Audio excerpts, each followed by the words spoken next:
ઓમ નમો નારાયણ. હું અરુણાબેન પી ગોસ્વામી સુરતથી તમારું સ્વાગત કરું છું ઓરસ કિચનમાં. તો આજે આપણે બનાવશું નૂડલ્સ આલુ ટિક્કી. તો એના સારું આપણે આ નૂડલ્સ લીધા છે આ રીતના આટલા, અને બટેટા. તો બટેટા આપણે 3 બાફીને લીધા છે, અને અડધું કેપ્સિકમ લીધું છે આપણે આ રીતે પાતળું પાતળું સુધારીને, અને ગાજર તો એક નાનું ગાજર આપણે છીણીને લીધું, થોડાક લીલા ધાણા લીધા, અને થોડુંક આદું છીણીને લીધું, 1 ચમચી જેટલો આપણે ટમેટો કેચઅપ લીધું, મીઠું જોહે સ્વાદ પ્રમાણે, અને 2 થી 3 આપણે તીખાસ માટે લીલા મરચાં લીધા, તેલ જોહે અને પાણી જોહે. તો પહેલાં આપણે નૂડલ્સને બાફવાના છે. તો એના સારું આપણે પાણી ગરમ આ રીતે મૂકી દીધું છે. તો ગેસ ચાલુ કરી દે હું. તો આ પાણીને એકદમ આપણે આ રીતે ઉકળી જાય એવું પાણી ગરમ જોઈ. તો એમાં આપણે હવે નૂડલ્સ બાફવામાં નાખી દઉં. આમાં આપણે મીઠું નાખી દઉં થોડું, અને નૂડલ્સ એમાં નાખી દઉં. તો આ રીતે આપણે આખા જ નાખી દઉં એને. થોડુંક તેલ નાખીશું, અને આપણે બાફી લે. તો આપણે આ નૂડલ્સ બફાય ત્યાં સુધીમાં આપણે ટિક્કી બનાવી લેવું. તો આ બટેટા છે એને આપણે આ રીતે ચૂંદી લેવું.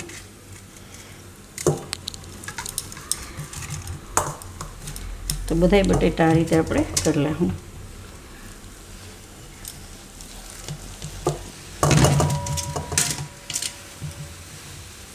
તો બટેટા આપણે આ રીતે છૂંદો કરી લીધો છે. એમાં આપણે મસાલા બધાય નાખી દેવું. તો આદું નાખી દેવું છીણેલું, અને લીલા મરચાં. તો મરચાં તમે તમારા હિસાબે તીખાસ નાખી શકો, વધારે ઓછું કરી શકો એમ. હવે એમાં આપણે આ નાખી દઉં કેપ્સિકમ,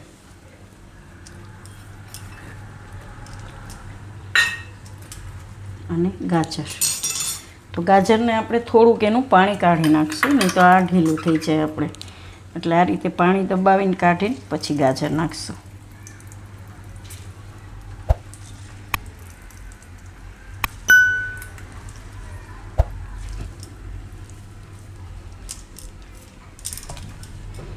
અને મીઠું નાખી દેવું. તો મીઠું આપણે થોડુંક જ નાખીશું, બટેટા બાફવામાં આપણે મીઠું નાખ્યું હોય એટલે. અને લીલા ધાણા નાખી દેવું.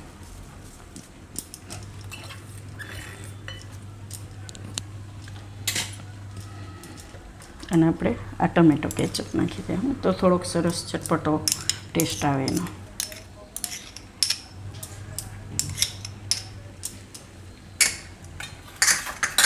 તો આ બધું આપણે મિક્સ કરી લેવું આ રીતે.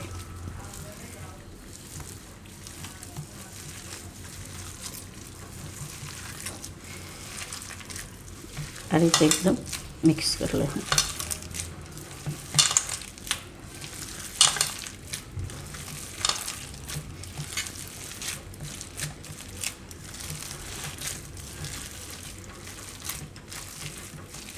તો આ રીતનું આપણે જોઈ મસાલો.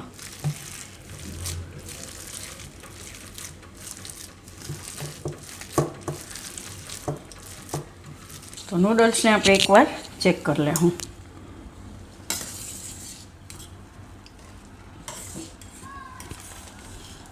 તો આ રીતે જોઈ લેવાના. તો એકદમ સરસ પાકી ગયા છે. એકદમ ઉકળતા પાણીમાં નાખીએ એટલે ને વધારે વાર નહીં લાગે. તો એને આપણે કોઈ પણ આ રીતની એક જાળીમાં કાઢી લેવું. ગેસ બંધ કરી દેવું, અને બધાય નૂડલ્સ આમાં કાઢી લેવું.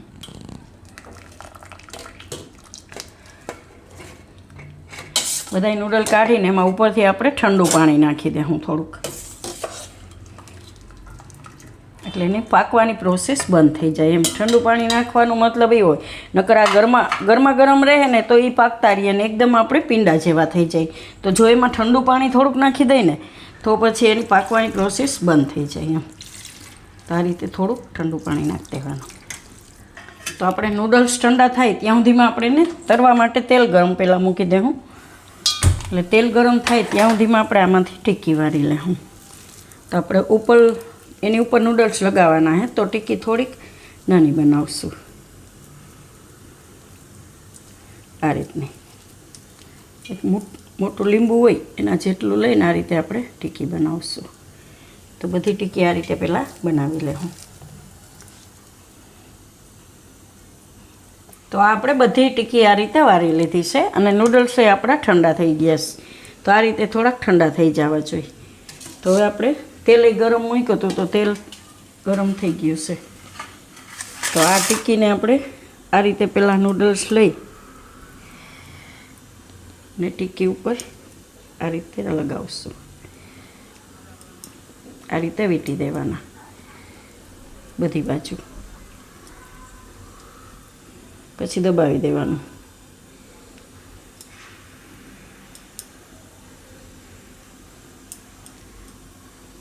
આ રીતે ટીકી કરવાની. આ રીતે સેજ દબાવી દેવાના નૂડલ્સને.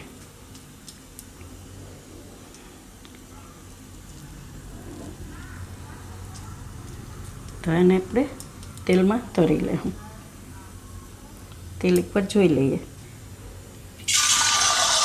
ગરમ થઈ ગયું છે. આ રીતે જે રીતે આપણે ચાઇનીઝમાં કેમ ચાઇનીઝ ભેળ બનાવી હતી એમાં નૂડલ્સ આ રીતે તરવાના હોય. તો તેલ એકદમ સરસ થઈ ગયું છે. તેમાં આપણે આને તરી લઈએ. સેજ દબાવી દેવાનું એટલે ઉખડે નહીં, એમ બટેટામાં ચોંટી જાય. નાખીને તરત એને અડવાનું નહીં.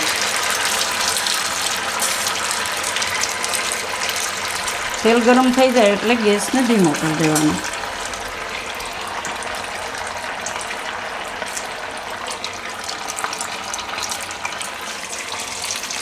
થોડીક વાર પછી જ એને આ રીતે ફેરવવાનું.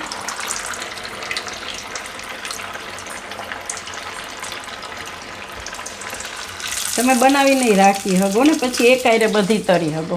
આ તો મેં એક આ રીતે દેખાડી દીધી. તો બીજી બધી આપણે એ રીતે બનાવીને પછી આ રીતે તરવાની છે. તો નૂડલ્સ બાફેલા જ છે, એકદમ સરસ ક્રંચ થઈ જાય. અને બટેટાય બાફેલા, કાંઈ વસ્તુ કાચી નથી આમાં આપણે. તો આ રીતનું એને તરાવા દેવાની. તો આને કાઢી લેવું આપણે. એકદમ મસ્ત લાગે છે. તો બીજી બધી આપણે એ રીતે બનાવી લેવું.